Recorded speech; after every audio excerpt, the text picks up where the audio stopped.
Listeners, what does it mean to be a literary citizen in a time of hopeful despair? That phrase was offered to me by a thoughtful reader of my Substack, Julie Lido Whitehead. Shout out, Julie. And it captures so much of what we're going to talk about in today's episode, where I reconnect with the brilliant and multifaceted Sean Murphy.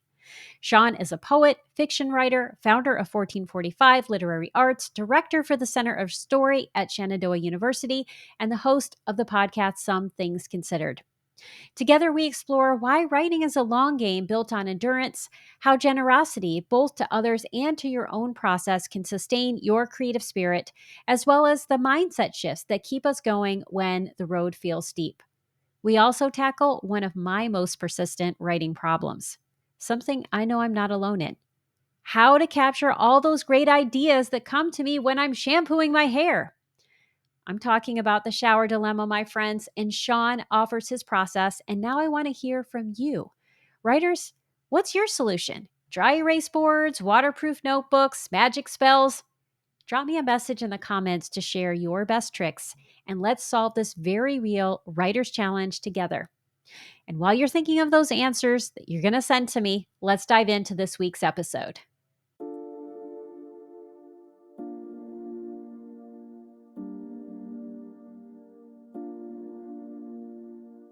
Welcome to Writing Your Resilience, a podcast for writers who want to create stories that change lives, especially their own. I'm your host, Lisa Cooper Ellison. As a writer and trauma-informed writing coach, I'm here to guide you on a transformative journey through the art of writing, self-discovery, and resilience. Each week, I'll share my best tricks, tips, and strategies to help you write more authentically, craft deeper, truer stories, and overcome the common storytelling roadblocks we all face. Together, we'll explore how to bounce back when life gets tough and stay connected to your inner calling. So grab your pen, your notebook, and an open heart. It's time to do the work that changes the world, one story at a time. Well, hello, Sean. Welcome to the Writing Your Resilience podcast. It is so great to see you because we've done things together in the past, but as we were talking about before I hit the record button, you and I haven't actually seen each other since 2019. It's wonderful to be here. I thank you for inviting me, Lisa. And yeah, I mean, we've lived in this kind of pre and post COVID. We lament how Zoom kind of made everyone into digital presences, but I've appreciated how it affords opportunities that might not otherwise exist. It's always better to do it in person, but when we can't do that, to have opportunity to engage, I salute and celebrate our technology for making these opportunities possible. Oh, I feel exactly the same way. And, I can say for my business, it has grown so much as a result of Zoom and all of these other technologies that allow us to connect with people everywhere. So I'm sure we have lots of things we could say about technology that aren't great, but this is definitely a part that I do love. And we're going to talk about so many different things related to writing. But before we get started, I always like to give my guests a chance to tell us a little about them. And you wear so many hats, and I want to make sure people know about these different hats that you wear. Well, wow. I mean, I'm fond of saying, that whole jack of many trades, master of none, but I certainly have dabbled in terms of my writing. I've published poetry, published fiction. I've written a lot of nonfiction as a freelance journalist and critic. I have a Substack now, like everybody else, which is a lot of fun. And I started a nonprofit literary arts organization called 1455, which is named after the year Gutenberg's printing press started. And in recent years, I have been invited to work on this endeavor at Shenandoah University called the Center for Story. And so the connecting line of all of these different things is I'm obsessed with creativity, both in terms of my personal engagement, but also just exploring it, celebrating it, teaching it, talking about it. So opportunities like this, I think my main motivation in life is finding interesting people and learning from them and sharing their great work. And, it enlarges my world and hopefully adds a little bit of value. And one thing you forgot to add is that you are also a fellow podcaster. So, writers, here's another writing related podcast you can listen to. So, Some Things Considered is another way that you are reaching out to writers. And what I love about your podcast, you come in. So, I'm just going to say what I have heard and you can correct me if I'm wrong, you come in as this curmudgeon in a certain way, like the person who has like a level of despair. And I see you asking your guests, okay, writing sucks right now. The whole industry has changed. All of these things are happening. Help me have some hope. And Right. then your guests have all of these amazing things that they share with you. Yeah, I mean, I think that's fair. I've got to own that. I wouldn't say it's curmudgeonly so much as what I've found in my now decades of kind of being in this world is that you either hear the roses approach, like if you write your dreams, everything will work out, which we all should feel that. We all should say that, but we should always caveat it with it's a very brutally competitive, field. There's never been much security. There's never been a lot of money, so balancing the inspiration, which I take as a given, like if you're going to do this work, it's very hard, it's very demanding, but it's so rewarding. But what are ways to kind of see the world for what it is, accept it, and what are some strategies to ensure the best possible path for success? And of course, it's different for every individual. So I find that very liberating that there really isn't a one size fits all approach, no matter what your age, level of experience. There's a number of factors that can contribute to a literary life. But the key thing to me, the through line, of course, is always you have to put in the work. Absolutely. So I'm going to quote a couple of things here. And I had this Substack follower, and I cannot remember her name right now, but I am going to give her a shout out in the intro. And one of the things that she said in response to a recent Substack post was that one of the ways that writers, or something that we're having to navigate right now, is this concept of hopeful despair, which you're sort of, alluding to. Like, on the one hand, we have to have this audacious hope that our work is going to get out in the world. We're going to be able to do these incredible things. And that's what we use as motivation to keep going. And yet, what we hear a lot of is the doom and gloom, the big four. They're not taking things, forget about getting an agent. You're not going to get one. All of those rabbit holes we could go down that can make you feel like, what's the point? And I love how you deconstruct that, you break that down through the interviews that you have. And I want to quote one of your recent guests, Robert Anthony Siegel. We were talking about him just before I hit the record button as well. I love what he had to say, which was that writing is like water. It always finds a way. And another thing he talked about in that episode is how writing is very different from publishing, right? Those are two separate endeavors.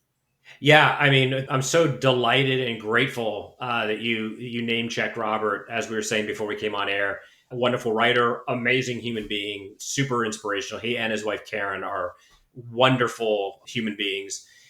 I love what he said, and I think a lot of writers would say similar things, especially, again, those of us that have been doing it for a while. I think that says a number of things. One, it doesn't necessarily mean there's been success so much as endurance and a commitment to doing it. And I think at a certain point, again, whatever your age is, but at a certain point, because there's so little money for most of us, there's so little opportunity in terms of like, I'm going to be famous and rich. Like, Right. the work itself at some point has to be its own reward, or you have to actually enjoy it or enjoy the process of being a writer. If you don't have that, I don't know how someone could do this for more than a few years. And that's why we see very talented people fall by the wayside, certainly not just in writing, right? In music, probably in sports, in the theater. But if the work itself scratches some itch that a lot of other things don't scratch, that is almost like a drug, because what I've seen, I've experienced it in very small doses, but what I've seen from friends who have been successful is, again, even if you're able to make a living, like these are dopamine hits that are very kind of short lived. If you don't have your physical and mental health, if you don't have friends and family, if you don't have a love of life, it's difficult to sustain the day to day of life, much less the creative life. So I can appreciate that it edges up to sentimentality and cliche. Like the work is its own reward. Of course it isn't. We do this so that we can connect. We do this so that we can create and put ourselves into the world. But I see people on social media that kind of live on social media and they've mastered the post writing process. But I'm Yes. often scratching my head and going, I hope you're saving some time to get some writing done.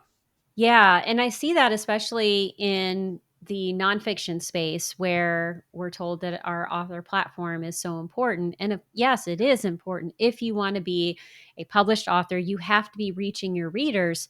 But if you're focusing especially on activities that do not light you up, that do not bring you joy, yeah, it sucks out away all of your creativity because one of the things, I can't remember where I heard this, and I will try to look it up later on because I like to attribute whenever I can. But then, of course, we're in conversation. It's like, I don't remember. Is that actually the dopamine comes from the process?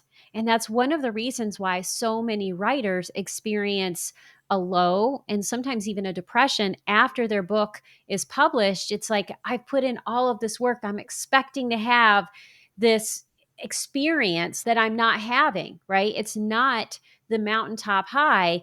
The mountaintop high actually happens when you're doing the work, and we forget that. So the work needs to light you up, it needs to make you feel more alive. I love that. And what you just said reminded me. I mean, I'll pull in athletics. Like you see say the Olympic athletes that have sacrificed so much and have given so much.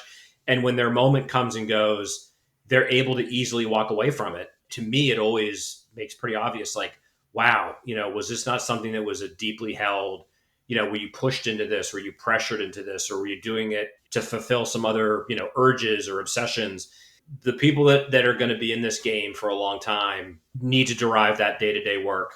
And I think the balance, right? It is work. It's something that should be taken very seriously. You have to work at it ceaselessly, but there has to be that joy. And I think the other thing on a craft level, I'm not implying that you have to be happy to create work that people want to read, but the insidious kind of societal cultural cliche that artists are always miserable, that hasn't been my experience. And the most grounded writers tend to be the most generous, the most humble, and the most gifted, but they also work the hardest. So it's like there's a Yeah. lot of mystery, there's a lot of luck and happenstance, but there are some consistent things. The people that work the hardest tend to get inspired, and the inspiration comes. I think Picasso, inspiration likes to find you when you're busy, and it's like, yeah, there's something to that. So if there isn't joy in the process for you, I would say, really question, is this what you want to do? Because writing a bestseller, if you're good or lucky enough to have that happen, is definitely not going to make all your problems go away. No, it's just going to give you a new set of problems. Right. Right. Yeah, I mean, that happens so often to people. I think writers come in and they come to me, and I'm sure they come to you with this big dream and so much pressure around the process, around hurrying up, around I've got to make it big, it's got to have a payoff. That is what sucks the joy out of the work. For sure. And speaking of that pressure, I mean, again, I've got no problems getting my sentimental on, but I do also think, and when I talk to younger writers or students, I try to impress upon them, even if you get what you think you want, and I think this is true, right, of relationships as well as creative endeavors, but you want to put your best project out there because you have to live with that for the rest of your life. So even if you do take a shortcut or a shortcut's afforded you or something happens, you're not going to feel great about revisiting work that you put out there when it was half baked, which I also think is one of the downsides of social media. I think it's good because it lets people get things out of their system before they do more engaging, work that is meant to be revised.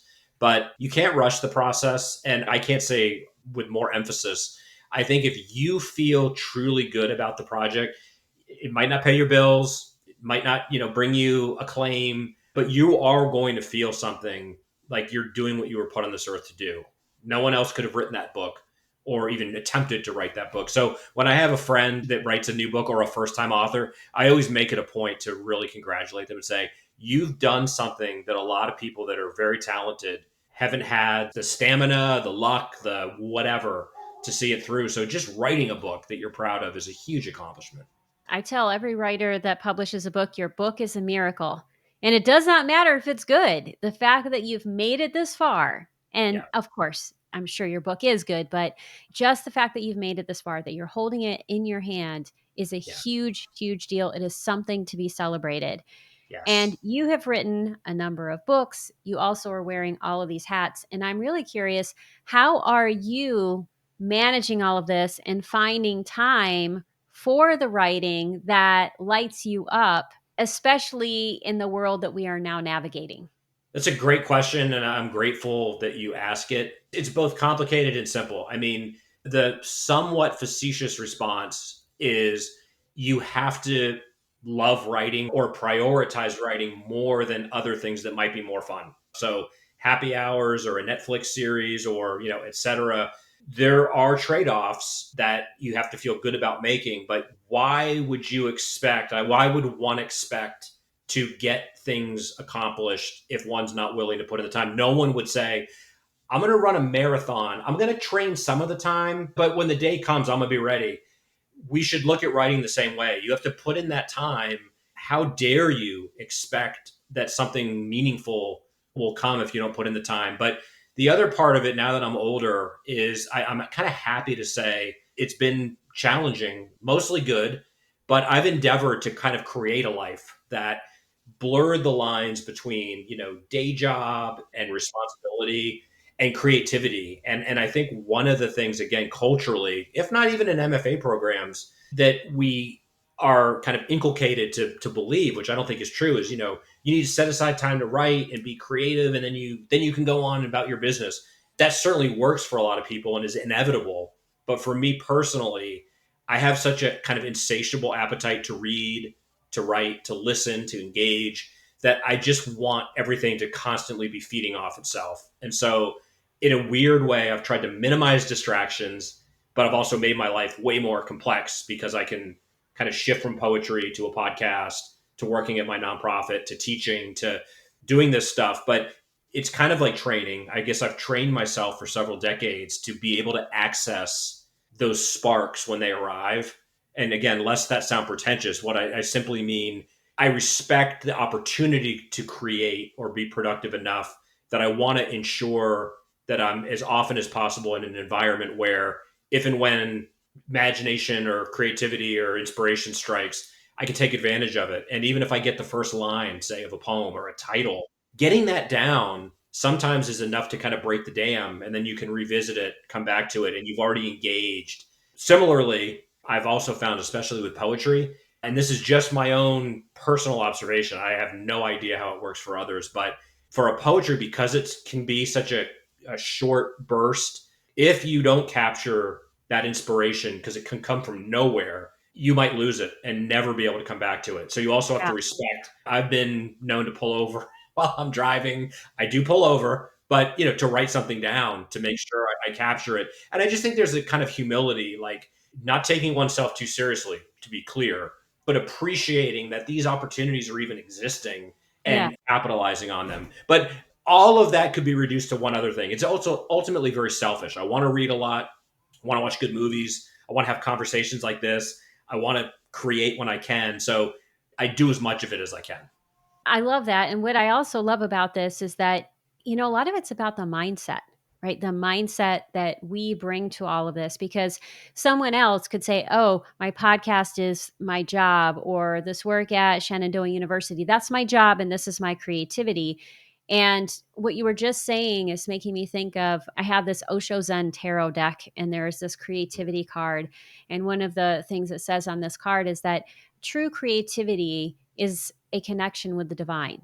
We are not doing this alone. We are connecting with something greater. So, yeah, when you capture those moments, being able to get that down is so important. And I'm going to ask you a question here in a second about how you do that, because sometimes I find that to be my lost opportunity. Also, thinking about process is that mindset around your process is so important, because one thing that I see a lot of writers doing is beating themselves up when they get feedback that says, oh, you need to do it again. And I'm so glad that I've worked for a coach for so many years, because I am learning to play guitar now. I just decided, my dad gave me a guitar, and I had tried to play guitar when I was 13. There are a wide variety of reasons that didn't work. My dad was traveling a lot, so I only had access to a guitar once every 4 to 6 weeks. I chose Welcome to the Jungle by Guns N' Roses as like my first song that I'm going to do. I was like, I'm going to play Welcome to the Jungle. Yes, metal all the way. And I'm also going to play Stairway to Heaven. I'm going to start there, which I think is very similar to how a lot of new authors or new writers approach this. Is like, I'm going to try to emulate the bar that is so high it's never going to happen. And so then I felt very frustrated. I felt like, oh my gosh, I can't play guitar because I can't do this thing that a virtuoso is doing. And so now that I am, coming back to the guitar, I've realized, yes, I am going to vindicate myself because one day I will play these songs, maybe not the solo for Guns N' Roses, Welcome to the Jungle, because that's pretty hard. That takes a long time. I will at least play the rhythm section. I will be able to do these things. And I also recognize it may take me 5 years, 7 years. Who knows how long it's going to take for me to do that? And right now, what I'm working on is making good sounds, recognizing what the chords are, understanding how chord change works, super basic stuff, Yeah. and not beating myself up Yeah. because I can't do these other things. Yeah. I think we're speaking kind of similar language in that I think as it relates to craft, anything you do that can be seen as lending to your writing or your creativity, you could be at happy hour or a company party, watching a good movie, listening to music, and you're picking up vibrations, you're picking up data, you're picking up information, snippets of conversation, seeing someone the way you interact at the post office, all of that stuff is fodder. So even when you're not writing, you're writing. What I was thinking when you were talking earlier was I've always been in such awe of jazz musicians when they improvise. What I think is critical to understand, especially for people that don't like or understand jazz, is in order to improvise, which is kind of you don't know what you're about to play, but to get there, you've learned how to walk the tightrope. It's Yes. not just sitting down and noodling. You've become an expert at a particular instrument, and several people that are experts together communicate in this spontaneous way, but there's a mastery in forming that act. I think it's similar with writing, it's just more subconscious. If you are reading a lot, if you're taking in a lot of information, if you're eager and receptive to the world, you're feeding your imagination in ways you might not even understand. And we were talking earlier, which again, maybe a little pretentious to the non writers, but when you write something and you look back at it and go, I don't know where that came from. That's the drug. That's the beauty. Yes. Yes. When you realize I couldn't sit down today and rewrite that because it was a moment and something happened, this wiring in my soul, my consciousness produced that. It came from me. I own it, but I couldn't recreate that. To me, that's part of the magic right there. Just the fact that it couldn't be duplicated. That's why AI can't create art. That's why computers can't do what we do. For better or worse, this is human beings expressing with their kind of limited tool set. And that's why other human beings respond to it. Yeah. And I think one of the things I was talking with a colleague about this is how do we become AI proof, right? So, how do we, I'm going to say, save our jobs, be more human, connect to more aspects of your humanity. And one of those is being present. And I was actually working with someone yesterday who is a great writer and they're emerging, they're working on some skills. And we're looking at how can you sharpen the details on your scenes and make them come more alive. And part of that was I asked her just start riffing, start saying things out loud. What do you think? What do you see? What do you hear? Don't worry about getting your sentences right. Let's just talk through it. And, let me just catalog a few of these things that you say. And Yeah. so we were able to do that. And I said, now go back into your life with new eyes, with new ears, right? With new hands and re experience the world because then you're going to soak all that in, all of those details. And then that is going to inform your writing. And so that's just one of the ways that if you are a writer, if you are creative, you are continually creating and working within that dance, even when you're away from the page. I've actually invoked this in a recent podcast. One of the books on my shelf is the autobiography by the amazing jazz musician Charles Mingus. And in his autobiography, he talks about the years that he paid dues.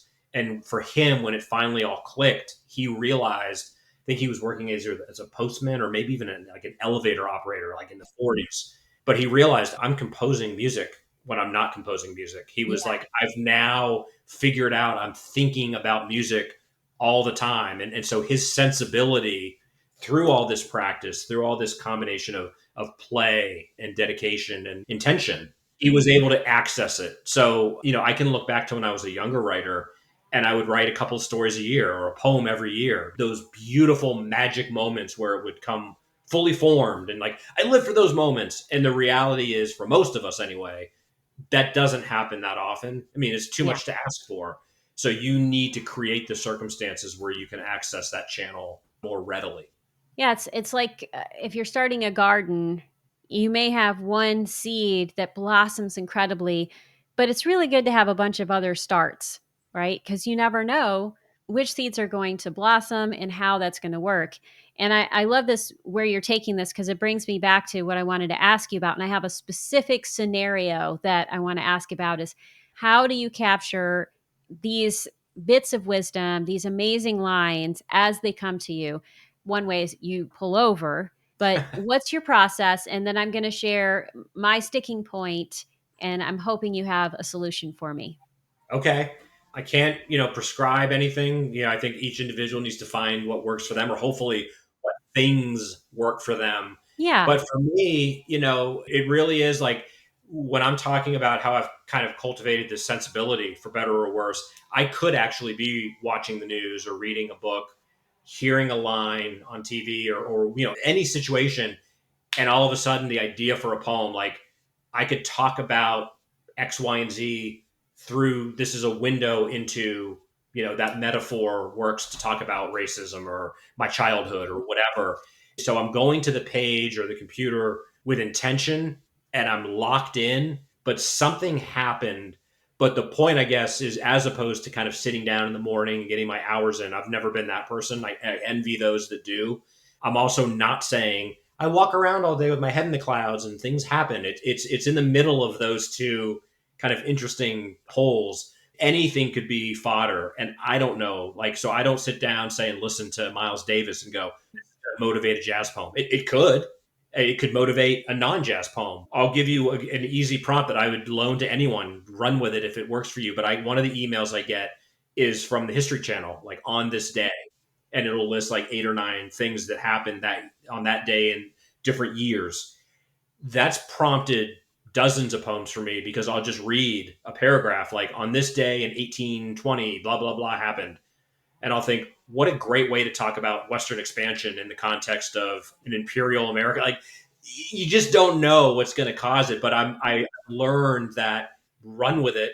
And of course, there's a whole folder of unfinished or false starts, but some of those become poems. So I guess I'm at pains to not say it's all happenstance, Lisa. It just happens. No, I don't want it to sound pretentious, but I'm just in awe of the way the world will give you material if you're willing to listen. Yes. And I will share another prompt for listeners, which it's actually a reminder prompt because Laura Davis, who I also interviewed, she shared this is how it is right now. And there is something about that that can be so evocative to get you into like, well, what is it like right now? But I'm going to get nitty gritty down into the weeds. I'm going to share my scenario where this is what I'm stuck with. Okay. And it is the fact that most of my great ideas happen when I am in the shower and I am sudsing up my hair. It is just a place. And I know part of it scientifically, the negative ions that come from the water bouncing off the walls, you're not doing anything else. Your mind has a chance to wander. That's the science behind it, right? The Yeah. reality is, I get all these freaking great ideas, and my hands are wet, and there is no place to put some paper. So, those are the ideas that are the fastest to dissipate. And so, I'm just curious because you said I pull over to the side of the road and I'm recording these. What do you do when the ideas come in the shower? Wow. Well, two things. First of all, be willing to jump out of the shower. Nothing can be more important than getting that idea down. You got to be careful. You don't want to slip and hurt yourself. It's funny because I don't think I've ever told this story. So it's absolutely the truth. When 1455 started in 2017, I initially was calling it Virginia Center for Literary Arts because I was like, it's in Virginia. It's going to be a center. And I was never satisfied with it. So I was always kind of thinking. And I was in the shower one day and I started thinking, what are some of the best years in literature? And I was like, what year was Moby Dick written? And what year was Great Gatsby written? And I was riffing on that. And out of nowhere, I was like, what year did the printing press start? And I didn't know. So I got out of the shower and looked up and it was 1455. Whether it's a good name or not, for me, I was like, that's perfect. It's articulating what I'm trying to get at. It speaks to a larger, like, what is the connecting line between the first book and the digital age? And it's, to me, this line that runs through story. So I have literally gotten out of the shower to write something down. You try to find a shorthand way to keep the idea alive. That's a tricky one. And if you've kind of trained yourself unconsciously that that's where the best things happen, maybe have the phone there and be ready to, Yeah. talk into it. I've been in waiting rooms or in a line at the grocery store, had an idea, and there's no shame in my game. I'll try to be very surreptitious and be like, idea for story. Or I'll just get my phone out and frantically jot some notes down. And forgive the indulgence, but I recently moved. And so I was going through boxes. This is another, like, from my years in corporate America or just my years of living, the boxes of post-it notes or shreds of paper where I wrote something down the back of the proverbial napkin, matchbook, boxes full of that stuff. One side of me could look at that and go, look at all those missed opportunities or things to revisit, but also just, it's always been there. There's Yeah. always, we are a certain breed, whether we would be envied or pitied, maybe a little bit of both, but writers understand, like, that impulse has always been there, even if it leads to nothing. Like, what would make someone grab a matchbook or, a cocktail napkin and write down the name of a character? Like, only writers would really understand and appreciate that. Yeah, I think I'm gonna have to bring my phone into the bathroom with me. I have some rules around, I try not to have things with me early in the morning, but I've noticed, like, especially the last few days, I'm like, "Oh my gosh, I have these great ideas. What was that idea?" And so I think I'm gonna do that, and I'm going to look and see, and listeners, if you have some ideas around this, please feel free to text or comment to the podcast. Yeah. Is there a dry erase board, solution, or is there a waterproof paper solution that we can either invent or that already exists for situations specifically like this? For sure. And Lisa, I just have to say, first of all, I totally enjoy talking to you. What I love about this is, I think I'll speak for myself. This would be a conversation. I wouldn't be self conscious. I'm at a point in my life where I could care less, but one would be wary of sounding like we're sounding in mixed company. But amongst writers, when you were explaining your dilemma, I got it. I empathized with it. I was immediately trying to think of solutions. Or I think some people be like, what a weirdo. Just wait till you get out of the shower. What could be so important? Writers get it. And that's something I think we both feel very strongly about with the notion of being a literary citizen. And it's this solidarity, it's this Yeah. empathy, it's this combination of curiosity, wanting to know more, wanting to trade secrets and shortcuts and recipes, but also this real desire to lift up and celebrate and say, there's so many of us trying to do this great work. It doesn't take away from my writing to celebrate other people's writing or other people's process or other people's projects. I think that is a very overlooked secret to a happy writing life, is spending less time thinking about your own stuff, getting out of your own head. Yeah. Literary citizenship is good karma, right? It helps you earn some more of that good karma, and it helps you feel good, and it helps you feel connected. And what I found is that the more I engage in literary citizenship by having people on my podcast or writing reviews for someone's book, or just celebrating what they've done on social media and with a simple congratulations. It doesn't have to be so involved. I think sometimes we can get scared, like, oh my gosh, I have to make this grand gesture. No, you don't. You can make a very small gesture, and it can make a huge difference for someone. When you think about literary citizenship, where does that take you? What kinds of activities are you doing? What kinds of activities do you encourage the writers that you work with to do? And how has that changed your life? It's a great question. I'm happy to try to attempt to answer it. I think I alluded to it already, but I'll expand and say what I've found in my experience is almost, there's always exceptions, but almost without fail, it's the more accomplished, celebrated, busy, and productive writers that make the time to be generous and give you a blurb or give you an introduction or recommendation. And invariably, and perhaps not surprisingly, it's the ones that seem very focused on themselves and their careers and Yeah. their brand. There's nothing wrong with any of those things, and we all have to be very cognizant of how necessary they are. But Yeah. I've seen enough information to make some conclusions that it's not a coincidence that some of the writers that have the best reasons to be too busy tend to find the time, and they tend to be better human beings, Mm. more productive, more fulfilled writers. So I do think it pays forward. I do think there's karma involved, but I think what we find is this is where, to me, the artistic and spiritual really overlap. And if you're trying to be a generous person, you're trying to support and encourage others. I certainly don't do it so that I'll get it back, but I found somewhere along the way I like doing that. And even if it's a defense mechanism, like to lift up another author or celebrate someone's book publication, it gets me out of my own worries for even a moment. Right there on a very basic level, it's its own reward. But to go a little bit deeper, Lisa, and kind of as it relates to the life I've built and nonprofit, I've always been one that's been obsessed with art as long as I can remember. I'm that guy that maybe not literally, but figuratively, art has saved my life on myriad occasions. Like I can't imagine my life without music and books and movies. So almost out of kind of a fealty to this positive force, in a world of politics and business and all these isms, art is the one thing that's always positive and expand your own capacities. So I feel the least I can do is constantly be shouting out my heroes, Yes. dead and especially alive. I say especially because the people that are here now definitely want the help, and it might make a difference.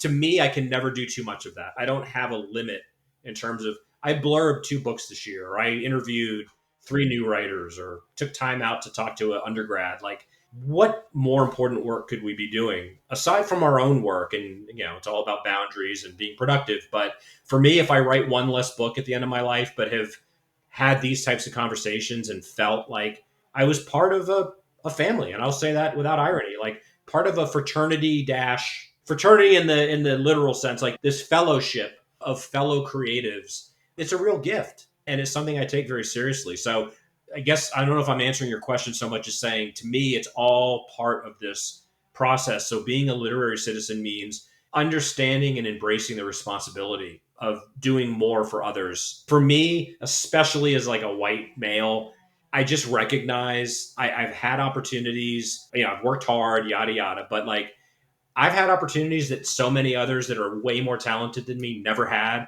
So how dare I not be filled with gratitude, have a real desire to be productive, use my time wisely, but as much as possible in these times, lean into the celebration and focus on the things that we all can rally around.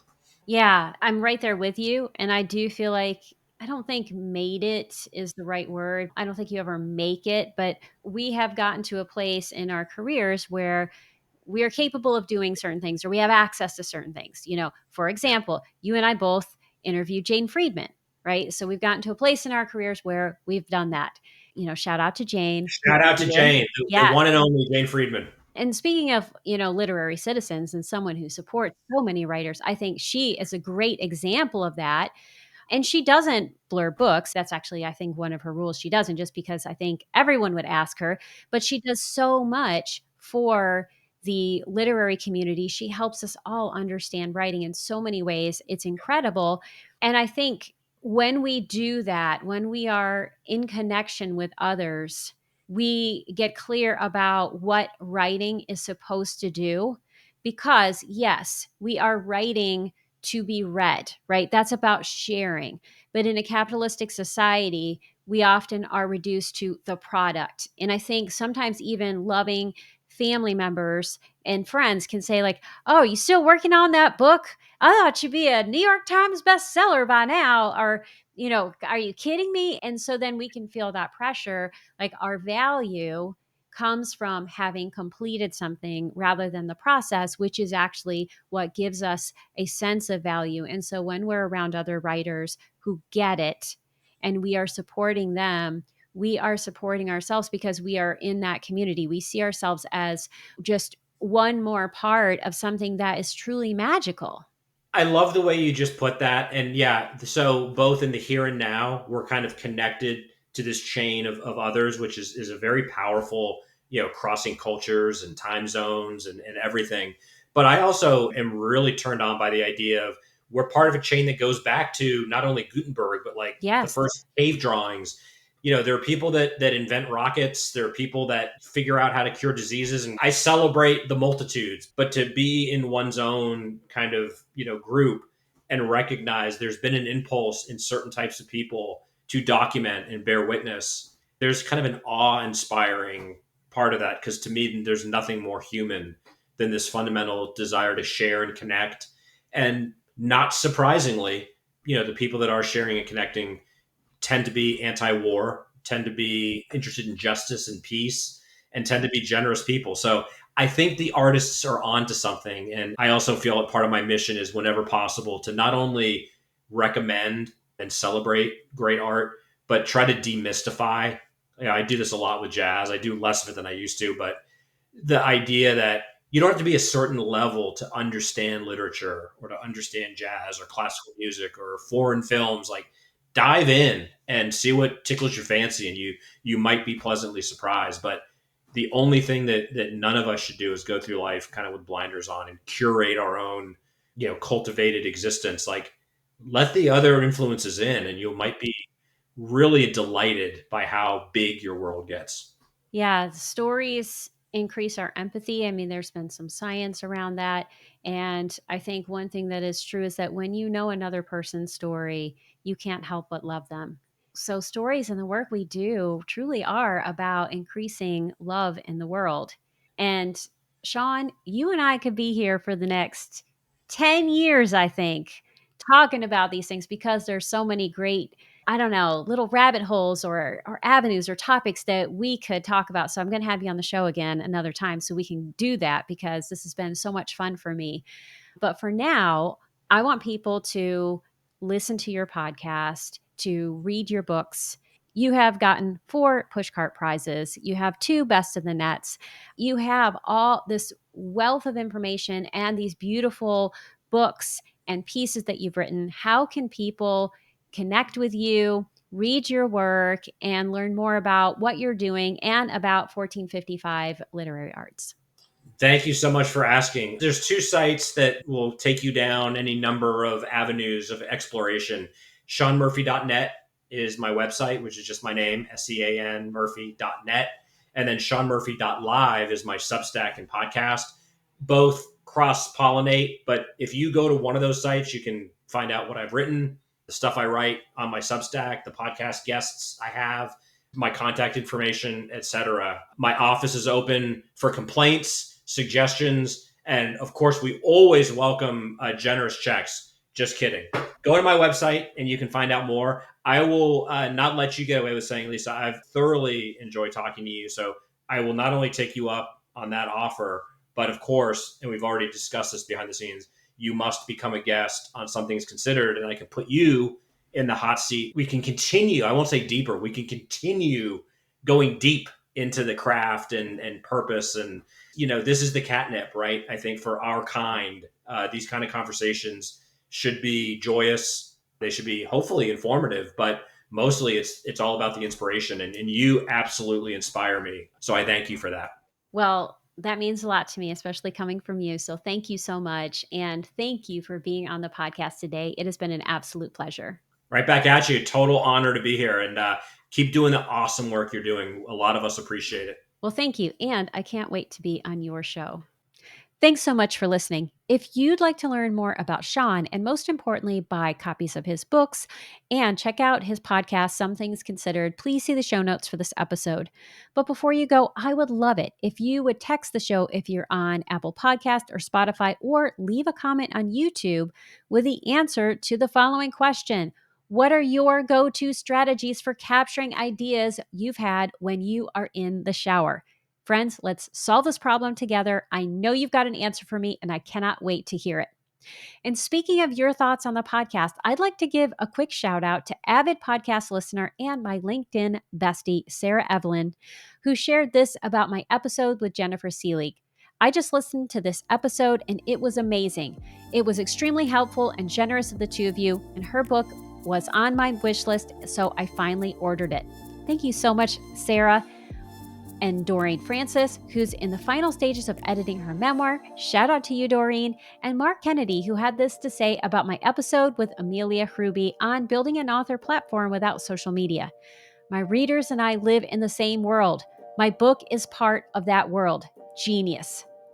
Thank you so much to all of you for sharing your thoughts. And listeners, if you haven't contacted the show yet, I'd love to hear from you too. Until next time, remember that your story matters. And as you work on it, you change lives, especially your own. That's it for today's episode. Thank you so much for tuning in. I truly couldn't do this podcast without your support. If you love this episode, here are 3 simple ways you can keep this show thriving. 1, subscribe or follow Writing Your Resilience on Apple Podcasts, Spotify, or YouTube so you never miss an episode. 2, leave a 5-star review to help others discover the podcast. 3, join my engaged writing community by signing up for the Writing Your Resilience newsletter. As a thank you, you'll receive a free copy of Write More, Fret Less, a toolkit for gaslight-proofing your writing practice. Have feedback for the show, a topic you'd love me to cover, or questions you'd like me to answer? Drop a comment on YouTube, text the show, or email me at writingyourresiliencepodcast@gmail.com. Until next time, keep writing, keep growing, and keep showing up for yourself. Your story matters, and I am so proud to be writing alongside you.